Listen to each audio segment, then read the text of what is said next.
Salam mehriban adamları, yurdumuzda ve dünyadaki täzelikler bilen tanıştıryan Türkmen portalı Hepdäniň täzelikleri.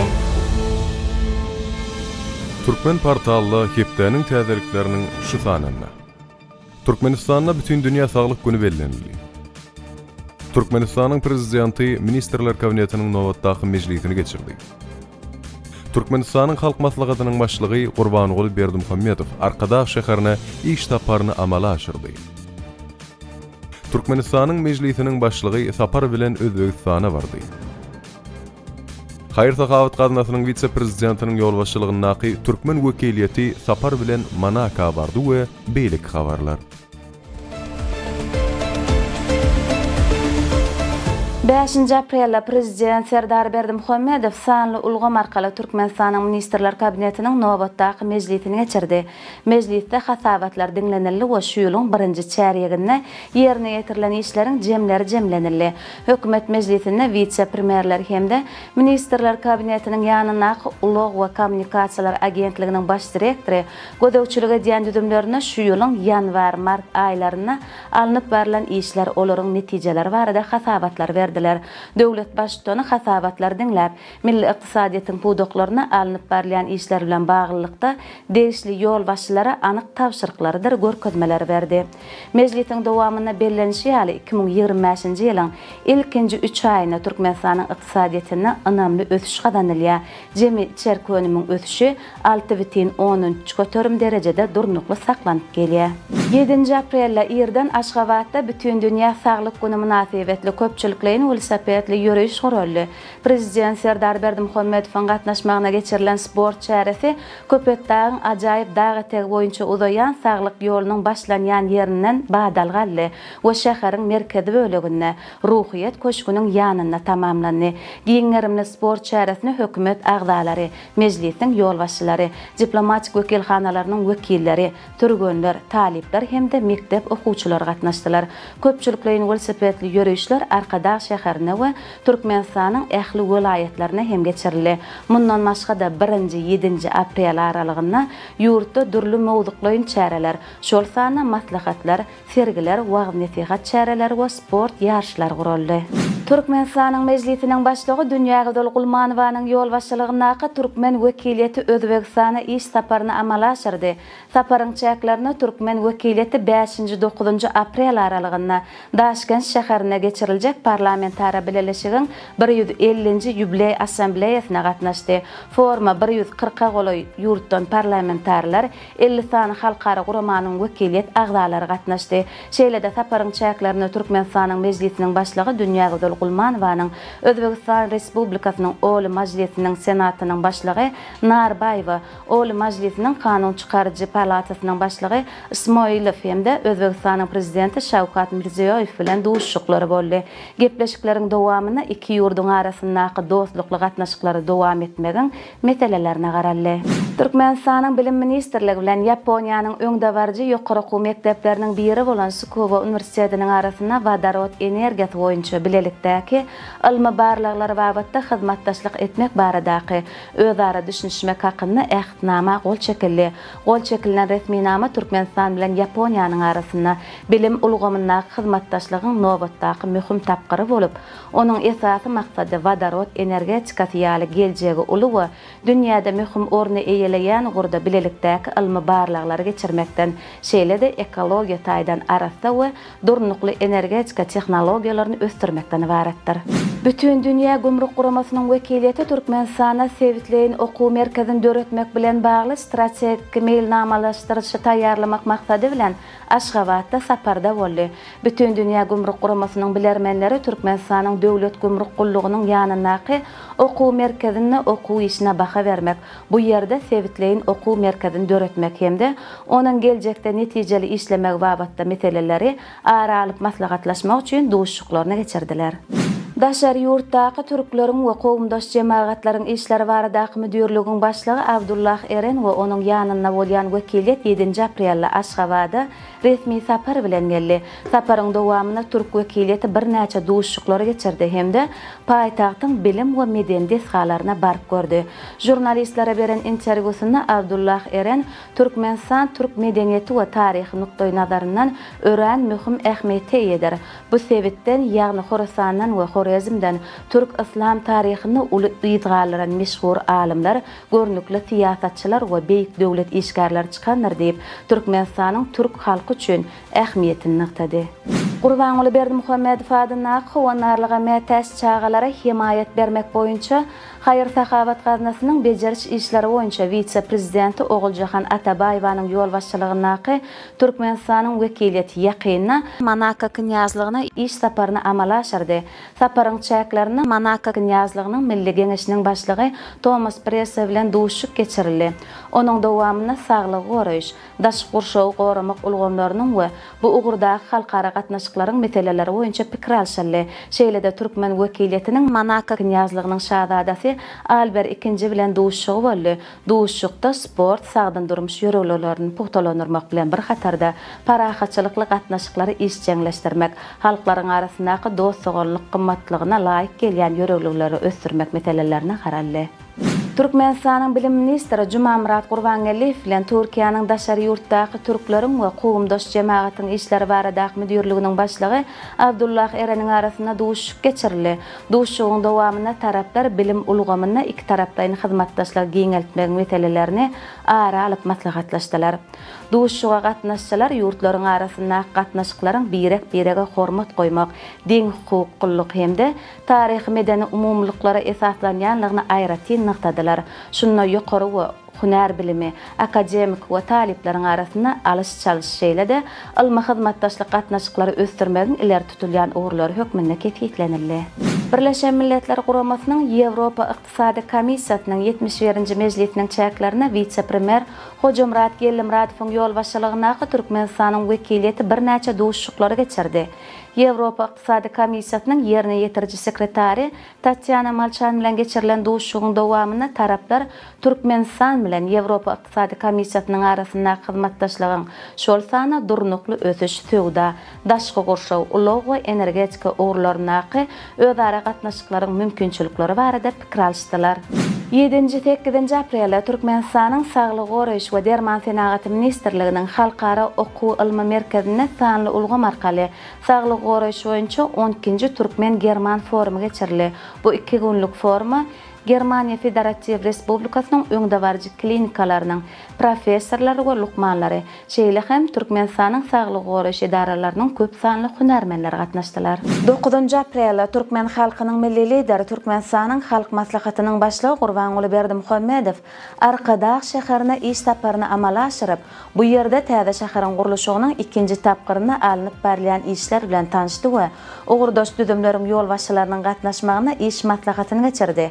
Saparyň dowamyna Arkadaş şäheriniň gurulşy boýunça döwlet komitetining başlygy Derýagelli Oradow täze guruljak binalaryň taslamalary bilen tanışdyrdy. 2-nji tapgyrda ýerine ýetirilýän gurulşy işleriniň depkinleriniň ýokarlandyrylmalygyna aýratyn üns çekildi. İş maslahatynyň başlygyna Arkadaş şäheriniň häkimi Gülşat Mämedowa Türkmen bedewiniň milli bayramyna görülýän taýýarlyk işleri barada hasabat berdi. Şeýle hem şanly senäniň hormatyna ýurdun açşynaslar toparına täze ýaşaýyş jaýlarynyň açarlaryny goşurulmagynyň meýilleşdirilýänligi aýdyldy. Saparyň çäklerine halk maslahatynyň başlygy täze mescidiň gurulýan ýerine gelip değişli şekil taslamalary bilen tanışdy. Mescidiň içinde bir wada 30.000 adamy namaza durup biler ýaly mümkinçilik. Şol sanyna 5.000 denana niýetlenen ýer gödeňine tutulanlar. Türkmenistanyň ministrler kabinetiniň başlygynyň ornmasary Hojamrat Gellimradow Ženewa saparynyň çäklerini 9 aprelde Bütün Dünýä Sewda Guramasynyň baş direktory bilen duşdy. Taraplar Türkmenistanyň Bütün Dünýä Sewda Guramasy bilen häzirki gatnaşyklaryny we geljekde hyzmatdaşlygyň mümkin bolan görnüşlerini, şol sanyna ýurdun guramanyň düzümine goşulmagy bilen baglanşykly meseleleri ýara alyp maslahatlaşdylar. 11 aprelde Türkmenistanyň prezidenti Serdar Berdimuhammedow sanly ulgam arkaly hökümetiň nowatdaky mejlisini geçirdi. Mejlisde döwlet durmuşyna degişli bir näçe meseleler teredildi. İlki bilen mejlisiň başlygy Dünya Gözal Gulmanowa täze kanun tatlamalaryny işläp taýýarlamak hemde hereket edýän kanunçylyk namalaryny üýtgetmeleri we goşmaçalary girmek boýunça alınıp berýän işler. Şeýle hem Türkmenistanyň mejlisiniň wekiliýetiniň parlamentara birleşigiň 150-nji ýubiley assambleýasyna gatnaşmak üçin şu ýylyň 5-7 aprelinde Özbegistan Respublikasynyň Daşkent şäherine amal aşyran iş saparynyň netijeleri barada maglumat berdi. Soňra vice-premierler hemde ministrler kabinetiniň ýanynaky Ulug we Kommunikasiýalar agentliginiň baş direktori gödäwçilik edýän düzümlerine alınıp berýän işler barada hasabatlar berdiler. Döwlet başçysyny hasabatlar diňler, degişli tapşyryklardyr görkezmeleri berdi. Mejlisiň dowamyna döwlet başçysyny Türkmenistanyň garaşdyrlygynyň 34 ýyllyk bayramy münasibetli dawaralary we çäreleri ýokary derejede geçirmek boýunça guramaçylyk toparyny döretmek hakynda karary gol çekdi. Dünya täzelikleri. Minecraft kinoda ilkinji dinç günleri dünýäde $301 milyon, şoltanna Amerikanyň Birleşen Ştatlaryna $157 milyon toplap 2025-nji ýylyň rekordyny goýdy. Jack Black, Jason Momoa we Jennifer Coolidge ýaly ýyllarlaryň surata düşen filmi diňe demirgalyk Amerikada görkezilişiniň ilkinji gününe 58 milyon Amerikan dollaryny gazandy. Şeýle güýçli başlangyjynyň netijesinde meşhur kompýuter oýunynyň film uýgurlaşmasynyň Amerikanyň kassa ýygymyna iň üstünlükli filmleriň ilkinji 30-lygyna girmegine garaşylýar. Netije Amerikanyň Birleşen Ştatlarynyň tutuş prakatyna kassa ýygymynyň bary ýogy $70-80 milyon boljukdygy çaklaýan hünärmenleriň garaşyşlaryndan epesli ýokary boldy. Soňky maglumatlara görä Myanmada bolup geçen güýçli ýer titremede wepat bolalaryň sany 3564 adama ýetdi. Resmi maglumata görä 2028-nji ýylda bolup geçen tebigy betbagçylyk sebäpli 5012 adam yaralandylar. Ýene 210 adam deriksiz ýeten diýilip hasap edilýär. Yer titremesi ýurdun infrastrukturasyna uly ziýan ýetirdi. Deper ýeten sebeplerde halas ediş we gözleg işleri dowam edýär. Halkara guramalar we goňşy ýurtlar betbagçylygyň netijeleri bilen görüşmek boýunça Myanma kömek berýärler. Hytaýda dünýädäki iň beýik täze awtolow köprüsi guruldy. Desganyň beýikligi deňiz derejesinden 625 metr ýetýär we uzunlygy 3 kilometr golaýdyr. Bu köprü Hausyap kanyonynyň we Beypan derýasynyň üstünden geçýär. Indi beýleki tarapa geçmek üçin diňe 1 minut ýeterlikdir. Parametrler boýunça ol rekordun uzaklygy eýesinden şol derýanyň akymy boýunça 100 kilometr uzaklykda ýerleşýän Duje köprüsünden hem ulydyr. Täze köprüniň açylyş dawarasy şu ýylyň iýun aýyna meýilleşdirildi. Dallasda ýerleşýän Colossal Biosciences kompaniýasy aýylganç möjegin bir wagtlar demirgalyk Amerikada ýaşap geçen we 10 000 ýyl mundan ozal ýitip giden möjeg görnüşiniň üstünlükli gaýtarylyp getirilendigini habar berdi. Alymlar 3 möjeg çağasyny almagy başardylar. Romul we Rem adly 2 erkek 1 oktýabrda doguldy we häzirki wagtda kertiniň agramy 36 kilograma barabar. 3-nji Kalisi adly urkoçy güçügiň doglanyna bolsa 6 kepde töweregi boldy. Colossal kompaniýasynyň wekilleriniň bellemegine görä möjekler 8,4 kilometrden gowrak meýdany bolan Amerikanyň haýwanlaryny gorumak jemgyýeti tarapyndan sertifikatlaşdyrylan we Amerikanyň Birleşen Ştatlarynyň Oba hojalyk ministrligine hasaba alynan ekologiki gorakhanada saklanýar. Hytaýyň hökümeti ýurtda toýlaryň sanyny köpeltmek maksat edinip, nikah hasaba alyş düzgünlerine düýpli özgertmeler berdi. Statistika nikahların sanynyň epesli azalandygyny görkezýär. 2023-nji ýylda 7,68 milyon jüt gatnaşyklary resmi taýdan hasaba alynan bolsa, 2024-nji ýylda bu görkezji 6,1 milyona çenli azaldy. Täzelenen kanunlar nikah baglaşmagyň tertibini hassa aňsatlaşdyrýar. 2025-nji ýylyň 10-njy maýyndan başlap Hatay Halk Respublikasynyň raýatlary diňe şahsiýet namasyny tasdiklaýan resmi namany, nikahda durmaýanlygynyň subutnamasyny we jübütüň 3 nesle çenli garnaşlygynyň ýokdugyny görkezýän kepilnamany görkezmeli bolarlar. Ozal öý belligi alyş kitaby hökman resmi namalaryň hataryndadyr. Bu bolsa goşmaça kynçylyklar döredýär. Resmi hasapda duran ýerinden daşynda nikahny resmileşdirmek mümkinçiligi möhüm täzelik boldy. Bu 2003-nji ýyldan bäri nikah kanunçylygyna girdilen ilkinji täzelenmedir. Nigeriýaly bir adam toýunyna pul keçenligi üçin 6 ay azatlykdan mahrum edildi. Qadiyet Abdullah Musa Huseynini milli valyutany goramak barada kanuny bozmakda günäkärligi.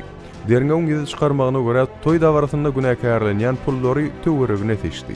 Iqtisady we maliýe jinaýatlary boýunça komissiýasynyň maglumatlaryna görä Huseyni 1000 nairadan, ýagny 100 töweregi banknoty seçdi. Olaryň jem muktary bolsa bary ýogy 59 euro bolupdyr. Kana şäheriniň federal kadysy bu hereketleri milli valyutanyň bilqaslaýyn kemsedilmegi hökmünde käsiyetlendirdi we mümkin boldukça ýokary jeda berdi. Amerikanyň Apple korporasiýasy dünýäniň iň gymmat kompaniýalarynyň sanawyna ilkinji orna ýene doldy. Kompaniýanyň paýnamalarynyň 15,3 göterim gymmatlamagy we kapitalizasiýanyň 2,159 trillion dollardan 2,199 trillion dollar çenli artmagy muňa sebäp boldy. Bir gün mundan öň Apple sanawdaky orny kapitalizasiýasy 2,19 trillion dollar ýeten Microsoft kompaniýasyna berdi.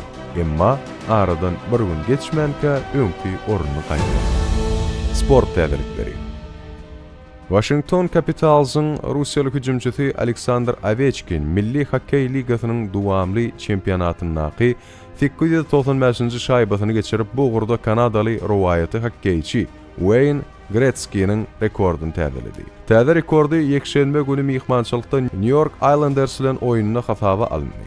Beýik lakamy bilen tanalýan meşhur Kanadalyk hüjümçi Wayne Gretzky özüniň NHL-laky soňky 894-nji şaýbasyny 1999-njy ýylda geçiripdi. Şondan bäri 26 ýyllap onuň ebedi diýilip asaplanýan we häsiýetlendirilen rekordyny täzelemek hiç kime başartmady.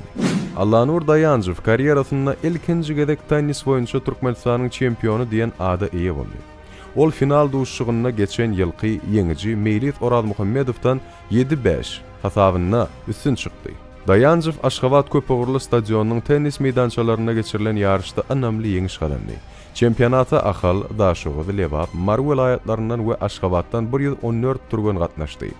Denarlaryň arasyndaky ýarşyna 15 ýaşly Ilima Guseýnowa çempion diýen derejäni gaýdyp aldy. Finalda ol Leyli Esenowany ýeňdi. Mehribanlar, size ýetirmegisilen täzeliklerimiz şulardan ibaret. Ähli habarlar bilen bolsa Türkmen Portal websaytymyzdan dolugyna tanyşyp bilersiňiz. Ýatdan çykarmaň, Türkmen Portal siziň iň ygtybarly maglumat çeşmäňizdir. Sag bolun.